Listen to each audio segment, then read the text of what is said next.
baan rabnaa walaalow qariga dhigo ninkaygo qaadka daa ilmuhu nolol bay raban anagu nabad baan rabnaa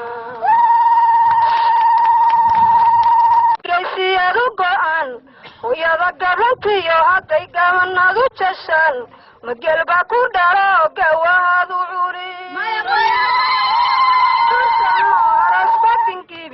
magabar bagursano aras baginkibi marka nin wax dilaw ma wana gursan waa gal ku dhali waa xawlaysta garan la Soomaaliya wax ma garan ka dhaa aday gaaliyo ku far gurbad ku yihiin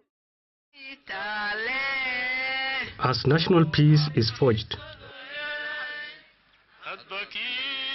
local peace remains elusive in many parts of South Central Somalia.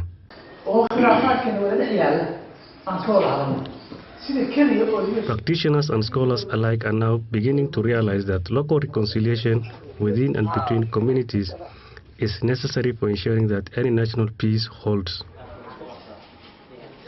At the community level, the need and desire for peace is acute.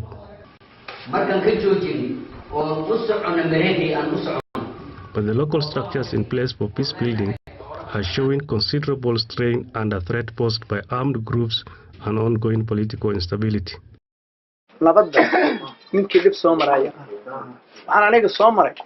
halkii mar ugu dambi badnaayo dambi galo oo igu darnaa waxaan soo maray anigoo saako kale baawur tignika weelasha laga jabshay sidii la jabshay la budeeyay wixii dhawaay markii eber laga dhigay oo la budeeyay aan badarkii ciidii dhagax la iskuulna looga dhaxdaasay aan badaran cid ka soo qaatay aan dhagax ku bixiyay.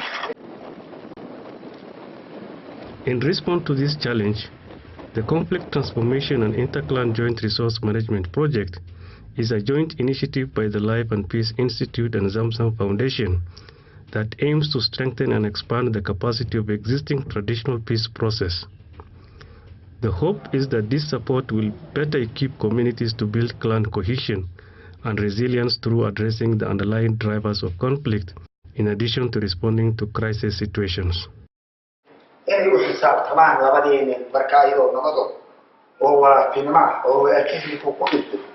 iyo ko ka dhigay waan kale inay loo madaxdiyo oo la isku wada baneeyo oo haday soo kala wacdaan marka dhaxdana soo noqdo ana walaa inta kale ay u basooto na wasuu.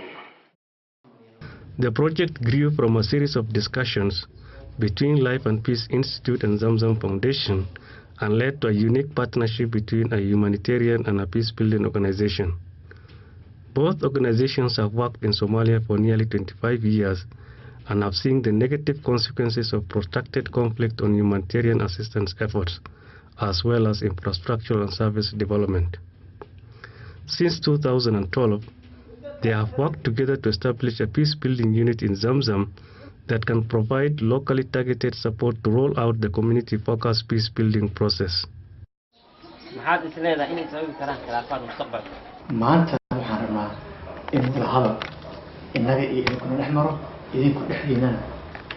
Phase 1 of the project has been implemented across 15 intervention sites in Hiran, Middle Shabelle and Galgaduud.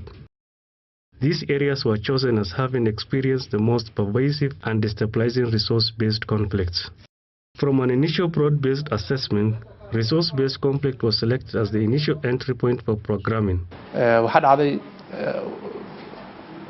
مشاريع هرمرينات هاتو سكولو أما وحبرشو هاتو على البيان لسني إن أي سامين كويالتي علاقة كجري مالي وحلاقة غباني مركا تاس وحيدة لس مركا إن سي وحقبتكي أو ميردالو أو محوها سيدا أوفي عن لغة فايدة سوحا لغمنا نقطي إن دباتة حقا نبدك اللي درادة أما conflictiga ama qaladaynta ee dadku ka hayaan ama isku hayaan in xal loo helo taas waxay keentay marka in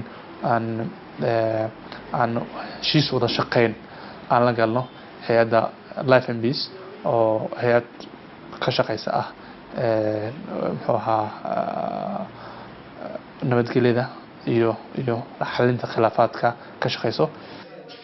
It is not only the most common type of conflict facing communities in Somalia, but also the one where a multi-stage dialogue process could have the largest potential impact on reducing conflict. dawladda haday burburtay deegaankaas dad tirsanayay dadkii deegaankaas xisaabanaya soo joogsaday xiyireen dhulkaan ka hor olay dawladda xoogay wax nooga qaaday hatta xoog ku yeelimay dhulkaan ana tacbarana iskale igale dhulkaan ana horulay xoogana laga qaataa caqabadaasata. Once the geographical areas were selected, in-depth research was carried out, with community facilitators selected and trained to hold group and individual discussions with a variety of actors to assess existing peace initiatives, key issues facing the communities, and prospect for peace and conflict. The data was then validated with the wider community and became the basis for the past series of inter-clan dialogues.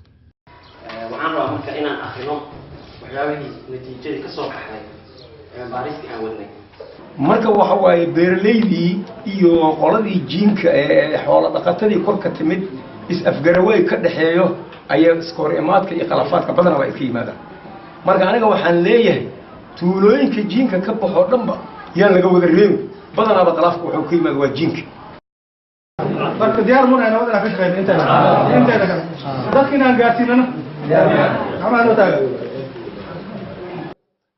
The issues were discussed among the community and possible solutions were outlined. In the cases where the conflict was between two clans, subsequent inter-clan dialogues were held to discuss the key issues. Agreements were made for addressing the various conflict issues.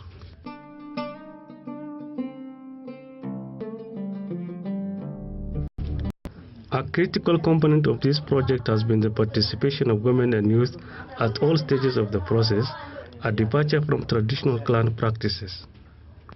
The project team sought creative and sensitive options for ensuring that the voices of women and young people were included and listened to. While it was easier to negotiate women participation during the intra-clan dialogues, this proved more complex for the inter-clan phase due to the strong cultural norms that inform inter-clan engagement.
Against this background, the participation of 5 women in the Galgaduud inter-clan dialogue was significant.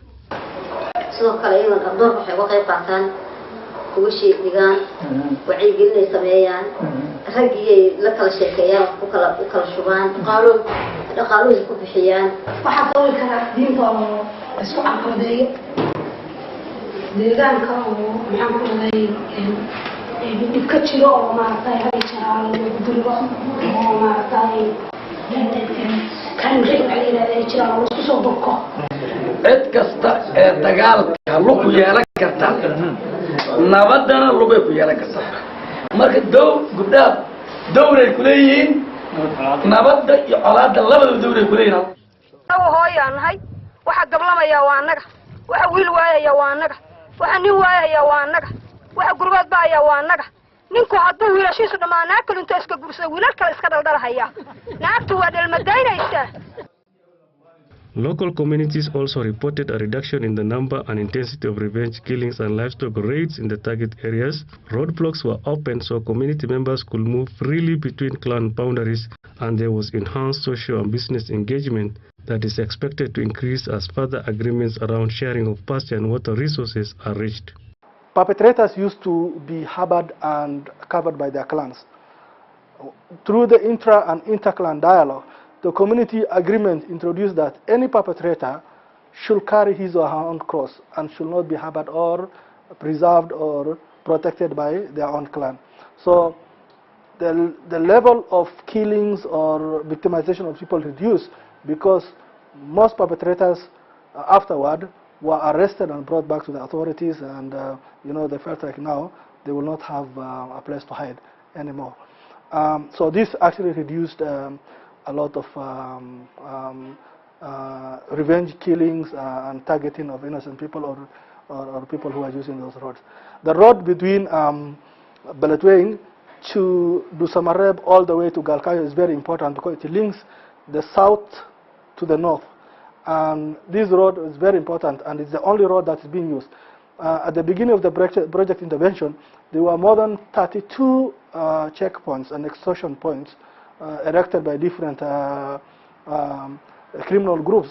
But in the entire life of the project, the community in one way or the other have agreed to dismantle those roadblocks, and later on it became a road that actually was much more peaceful.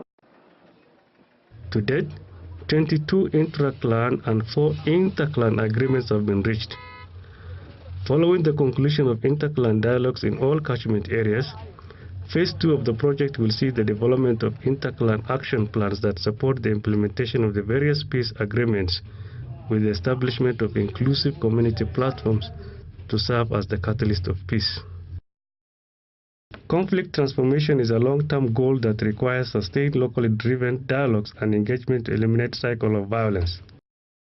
Initial progress has been made in urging communities to discuss this cycle of violence and the human and financial cost of ongoing conflict. This has motivated many communities to see the value of entering negotiations and reaching agreements.